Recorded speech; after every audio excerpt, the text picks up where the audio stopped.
नमस्कार दोस्तों, ला knowledge in Hindi में आपका स्वागत है। बेल या जमानत क्या होती है, यह कितने प्रकार की होती है और जमानत लेने के लिए महत्वपूर्ण डॉक्यूमेंट्स क्या क्या हो सकते हैं, किन हालातों में जमानत मिल सकती है और किन हालातों में जमानत नहीं मिल पाती है,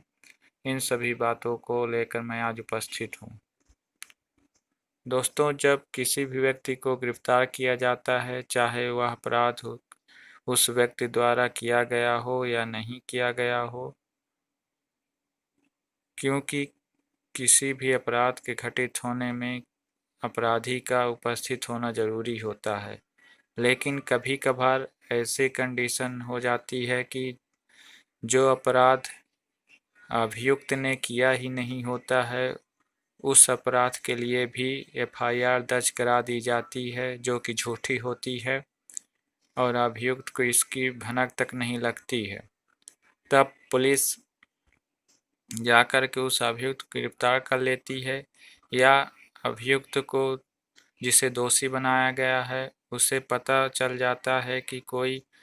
व्यक्ति द्वेषपूर्वक या साजिशन उसके खिलाफ एफआईआर दर्ज करा रहा है, तो उससे बचने के लिए दोषी व्यक्ति कोर्ट में या पुलिस स्टेशन में अपनी जमानत की अपील कर सकता है। दोस्तों, जमानत वह प्रक्रिया होती है जिसमें किसी अपराधी को जेल से बाहर या जेल जाने से बचने के लिए आदेश लिया जाता है, जो कि कोर्ट या पुलिस स्टेशन से प्राप्त किया जाता है। क्योंकि आज के दौर में कई राज्यों में पुलिस स्टेशन में ही बेल पाए जाने की व्यवस्था की गई है, ताकि कोर्ट का भार कम किया जा सके। दोस्तों, बेल जमानती अपराध में और गैर जमानती अपराध में और अग्रिम जमानत, जिसे एंटीसिपेटरी बेल भी कहा जाता है, के प्रारूप में ली जा सकती है। जमानती अपराध भारतीय दंड प्रक्रिया संहिता की धारा 2 में इस प्रकार दर्शाया गया है, जो कि प्रथम अनुसूची में जमानती अपराध के रूप में दिखाया गया हो, तत्समय प्रवृत्त किसी विधि द्वारा जमानती अपराध बनाया गया हो और गैर जमानती अपराध से भिन्न अन्य कोई अपराध हो। दोस्तों, संहिता की प्रथम अनुसूची में जमानती अपराध को इस प्रकार बताया गया है कि इसके अंतर्गत आने वाले छुटपुट घटनाएं या ऑफेंस जैसे मारपीट, छीना झपटी आदि में दोषी व्यक्ति को बेल पाने का, जमानती बेल पाने का अधिकार है। वहीं दूसरी ओर कॉन्जेबल ऑफेंस यानी कि गंभीर अपराधों में इतनी जल्दी जमानत नहीं मिल पाती है। उसके लिए सबूत इकट्ठे करने पड़ते हैं कि अभियुक्त द्वारा अपराध किया ही नहीं गया है और उसे झूठी एफआईआर में फंसाया जा रहा है।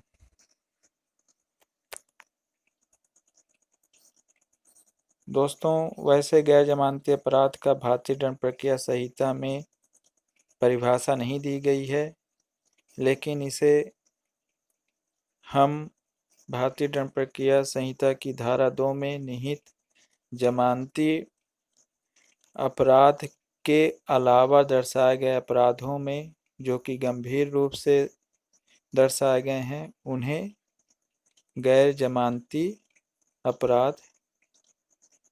के अंतर्गत या गैर जमानती नॉन बेलेबल ऑफेंस मान सकते हैं। गैर जमानती अपराध में धारा 437 के अंतर्गत जमानत मिलने का प्रावधान किया गया है। दोस्तों, अग्रिम जमानत वह जमानत होती है जिसमें अपराधी व्यक्ति को पुलिस के पकड़ने से पहले कोर्ट द्वारा आदेश दे दिया जाता है कि जब तक जांच चले और दोष सिद्ध न हो जाए तब तक आरोपित व्यक्ति को पुलिस गिरफ्तार नहीं कर सकती। इसके लिए 438 धारा का उपयोग किया जाता है, जिससे कि संबंधित व्यक्ति को अग्रिम जमानत मिल जाती है। दोस्तों, जमानत या बेल बॉन्ड में उपयुक्त प्रमुख डॉक्यूमेंट्स हो सकते हैं, जिसमें कि आपका गाड़ी का रजिस्ट्रेशन या ज़मीन से संबंधित रजिस्टर्ड कागज़, और यदि आप सरकारी नौकरी में हैं तो 3 माह पुरानी पे स्लिप होनी चाहिए।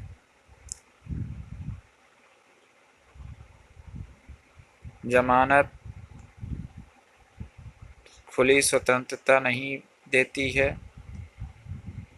और बेल बॉन्ड के अलावा कई प्रकार के कोर्ट आपके ऊपर बंदिशें लगा सकती हैं,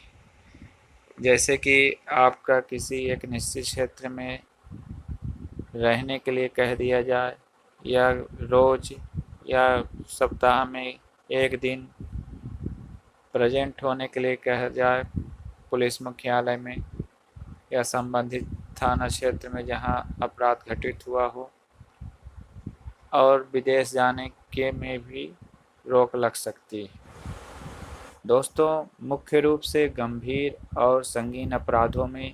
जमानत का मिलना उतना आसान नहीं होता है। इसके लिए काफ़ी मशक्क़त करनी पड़ती है। आरोपित व्यक्ति निर्दोष है, इसके लिए साक्ष्य जुटाए जाते हैं और उसके ऊपर की गई एफआईआर में क्या क्या कमियां हैं, इसके ऊपर सोच विचार करके उसकी कमियों को निकाला जाता है। जैसे कि मान लीजिए कि आरोपित व्यक्ति की कार का एक्सीडेंट हो जाता है, जो कि उसने नहीं किया है, जो आरोप लगा रहा है उसने ही किया है। तो इसके लिए आरोपित व्यक्ति को यह चाहिए कि वो सभी बातों पे गौर करे कि उसकी कार यदि आगे से टकराती है तो उसकी कार में स्क्रैचेस होंगे, या कोई भी ऐसी चीज़ जो कि यह साबित करे कि वह निर्दोष है। क्योंकि जब कोई कार पीछे से टक्कर मारेगी तो जिस कार में टक्कर मारेगी तो उस कार में पीछे टक्कर दिखेगी, स्क्रैचेस दिखेंगे, और आगे जो कार खड़ी है उसके अगले भाग में स्क्रैचेस नहीं दिखेंगे। दोस्तों, कहने का तात्पर्य है कि हर एक को सबूत जुटाना पड़ेगा जो कि यह साबित करे कि आरोपित व्यक्ति निर्दोष है। हो सकता है जिसने झूठी एफआईआर दर्ज कराई हो वह कहीं दूसरी जगह जाकर के अपने कार में टक्कर मार ले, तो इसके लिए आरोपित व्यक्ति को सीसीटीवी का फुटेज हो सके तो उसका, या वहाँ पे मौजूद कोई लाइव एविडेंस हो तो उसका गवाह के रूप में प्रयोग कर सकता है। दोस्तों, हमें और आपको यह जानना ज़रूरी है कि संगीन और गंभीर किस्म के अपराधों के लिए 90 दिनों के अंदर पुलिस को चार्जशीट सबमिट करनी होती है न्यायालय में, और जो कि जमानती अपराध मतलब कि संगीन नहीं होते हैं उसके लिए 60 दिनों के भीतर ही चार्जशीट जमा करनी होती है, ताकि न्यायालय में केस की अन्वेषण किया जा सके, उसकी सुनवाई टाइम पर की जा सके। दोस्तों, जब कभी कभार पुलिस तयशुदा समय में चार्जशीट दाखिल नहीं कर पाती है, तब धारा 167(2) के तहत संबंधित अपराधी व्यक्ति को जमानत पाने का अधिकार है। दोस्तों, कई बार जमानत मिल तो जाती है, लेकिन उसमें यह कंडीशन होती है कि अपराधी व्यक्ति न तो गवाहों को क्षति पहुंचाए, न तो सबूत के साथ छेड़खानी करे, और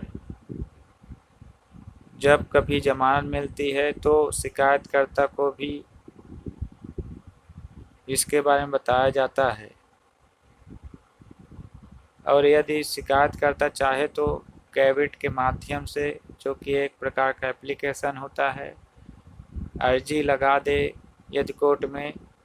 तो जब कभी आपको जमानत मिलेगी तो उसे भी नोटिस दिया जाएगा या बताया जाएगा कि इस डेट को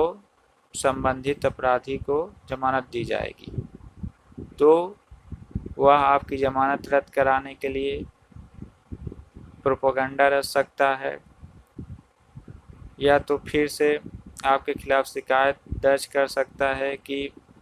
आरोपित व्यक्ति आएगा तो हमें परेशानी होगी, हमसे मारपीट करेगा, सबूतों को मिटाने की कोशिश करेगा इत्यादि। दोस्तों, कहने का तात्पर्य है कि आपको सिर्फ साक्ष्य और सबूत जो कि जेन्युइन हो वही बचा सकते हैं। इन सभी में आपके बीच अच्छे वकील का होना भी बहुत महत्वपूर्ण है, जो कि अपनी बातों को सही तरीके से कोर्ट और जज के सामने रख सकें। धन्यवाद दोस्तों, आशा करता हूँ दी गई जानकारी आपके कहीं ना कहीं काम आएगी। मेरी कमियों को आप कमेंट करना ना भूलें, मेरे को आप प्रोत्साहित करते रहें